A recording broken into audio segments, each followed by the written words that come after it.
بسم اللہ الرحمن الرحیم۔ السلام علیکم۔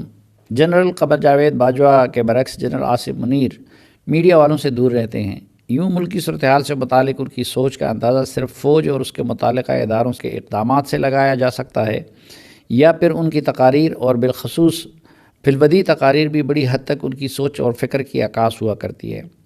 گزشتہ روز اسلام آباد میں پاکستان بھر سے بلائے گئے کسانوں کا کنونشن سینٹر اسلام آباد میں منعقد ہوا، جس سے نگران وزیر اعظم انور الحق کاکڑ کے علاوہ آرمی چیف نے بھی خطاب کیا۔ حسب روایت جنرل آصف منیر نے لکھی ہوئی تقریر ایک طرف رکھ دی اور فی البدیہہ تقریر شروع کر دی، جس میں حسب عادت بار بار قرآنی آیات کے حوالے دے رہے تھے۔ میں نے ان کی تقریر کے نوٹس لے رکھے تھے، جن کا خلاصہ یہاں پیش کر رہا ہوں، جس سے بڑی حد تک ان کی سوچ اور عزائم کا اندازہ لگایا جا سکتا ہے۔ اپنے خطاب میں جنرل آصف منیر نے کہا کہ زراعت اور لائیو اسٹاک کا پیشہ انبیاء کرام کا پیشہ رہا ہے، جس سے کسانوں کی اہمیت کا اندازہ بخوبی ہوتا ہے۔ اس پیشے میں محنت ہے، صبر ہے، ڈسپلن ہے اور پھر انعام ہے۔ قرآن میں اللہ تعالیٰ فرماتے ہیں لَيْسَ لِلْإِنسَانِ إِلَّا مَا سَعَىٰ، جس کا ترجمہ یہ ہے کہ انسان کو صرف وہی ملتا ہے جس کی اس نے سعی کی ہو، اور کسان کو بھی صرف وہی ملتا ہے جس کے لیے وہ محنت کرتا ہے۔ یوں اس تناظر میں کسانوں کی اہمیت ہمارے ہاں مسلمہ ہے، لیکن اس موقع پر میں ملک کی صورتحال کا بھی تذکرہ کرنا چاہوں گا، کیونکہ ان دنوں ایک ایسا ماحول بنا دیا گیا ہے جس سے یہ تاثر ملتا ہے کہ خاکم بدہن جیسے پاکستانی ریاست بکر رہی ہے۔ یہ فضا سوشل میڈیا اور جعلی خبروں کے ذریعے بنائی جا رہی ہے، حالانکہ انسانیت کی پوری تاریخ میں دو ریاستیں ایسی ہیں جو اسلام اور کلمے کی بنیاد پر بنی ہیں، ایک ریاست طیبہ اور دوسری ریاست پاکستان۔ میں اسے ریاست مدینہ نہیں کہتا، کیونکہ قرآن میں اس شہر کا نام یثرب ہے، میں اسے ریاست طیبہ کہتا ہوں۔ دوسری قدر مشترک ریاست طیبہ اور ریاست پاکستان کی یہ ہے کہ ریاست طیبہ کے لیے بھی پہلے ہجرت حبشہ اور پھر ہجرت مدینہ ہوئی، جبکہ پاکستان کے لیے بھی لاکھوں لوگوں نے ہجرت کی۔ ایک اور قدر مشترک یہ ہے کہ یہ دونوں ریاستیں 27 رمضان المبارک کو معرض وجود میں آئیں۔ سعودی عرب کو بھی اللہ نے قدرتی نعمتوں سے نوازا ہے، لیکن پاکستان کو بھی بے تحاشا نعمتوں سے نوازا ہے۔ ہمارے پاس برف سے ڈھکے گلیشیئرز اور دریاؤں کا صاف پانی ہے۔ ذرا عربوں سے اس پانی کی اہمیت کے بارے میں پوچھ لیں تو وہ بتا دیں گے کہ یہ کتنی اہم چیز ہے۔ دنیا کا سب سے بڑا نہری نظام ہمارے پاس ہے۔ ہمارے پھلوں مثلاً آم اور کینو وغیرہ کی دنیا میں کوئی ثانی نہیں۔ سندھ کے صحراؤں کے نیچے جو معدنیات ہے، اس کی مالیت کا تخمینہ 4 کھرب ڈالر لگایا گیا ہے۔ اسی طرح بلوچستان کے معدنی ذخائر کا تخمینہ 6 کھرب ڈالر ہے۔ ہم نے اگر ان نعمتوں سے فائدہ نہیں اٹھایا تو قصور ہمارا ہے۔ قرآن پاک کی یہ آیت کہ فَبِأَيِّ آلَاءِ رَبِّكُمَا تُكَذِّبَانِ ہمارے ملک کے اوپر صادق آتی ہے۔ پاکستان میں 60 کی دہائی میں ٹی وی آیا تھا، جبکہ انڈیا میں یہ 70 کی دہائی میں آیا، لیکن ان سب کچھ کے باوجود ہماری یہ ابتر حالت اس لیے ہے کہ ہم نے قائد اعظم کے بتائے ہوئے اصولوں یعنی ایمان، اتحاد اور تنظیم کو چھوڑ دیا ہے۔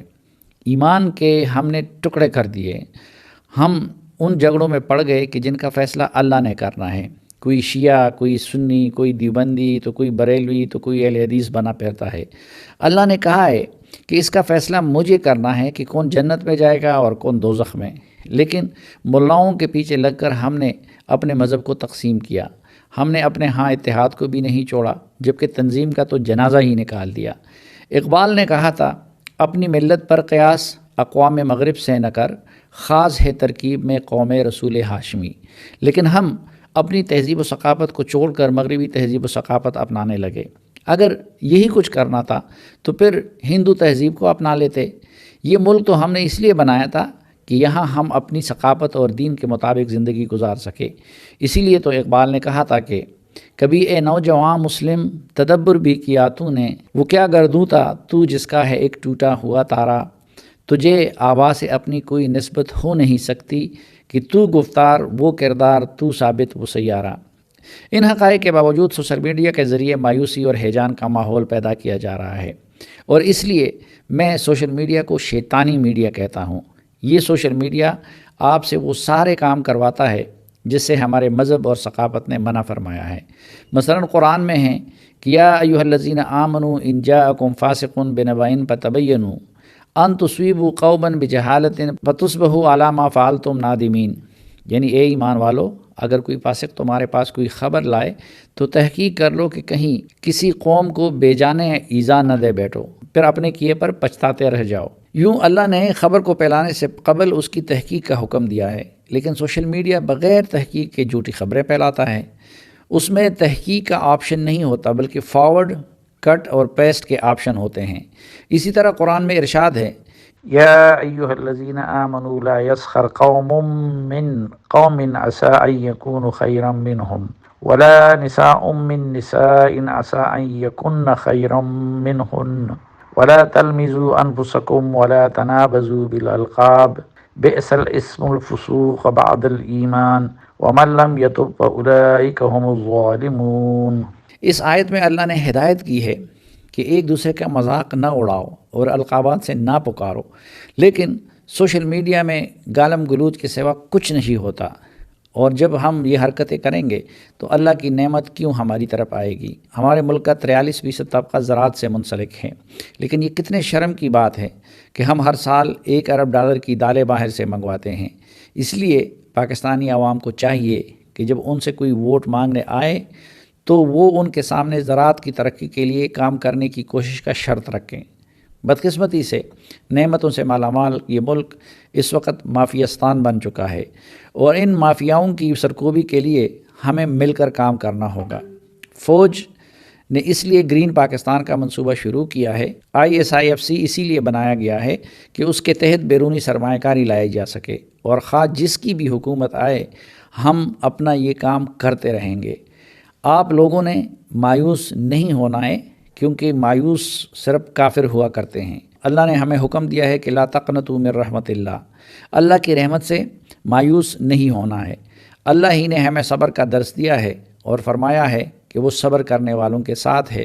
ان اللہ مع الصابرین، ہم اگر صبر اور شکر سے کام لیں تو دنیا کی کوئی طاقت ہمارا کچھ نہیں بگاڑ سکتی۔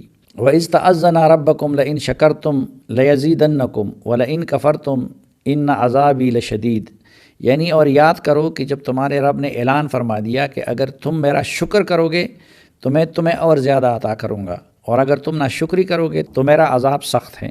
انہوں نے اپنی تقریر کا اختتام ان اشعار کے ساتھ کیا ہے کہ تو سمجھتا ہے حوادث ہیں ستانے کے لیے، یہ ہوا کرتے ہیں ظاہر آزمانے کے لیے، تند یہ باد مخالف سے نہ گھبرا اے عقاب، یہ تو چلتی ہے تجھے اونچا اڑانے کے لیے۔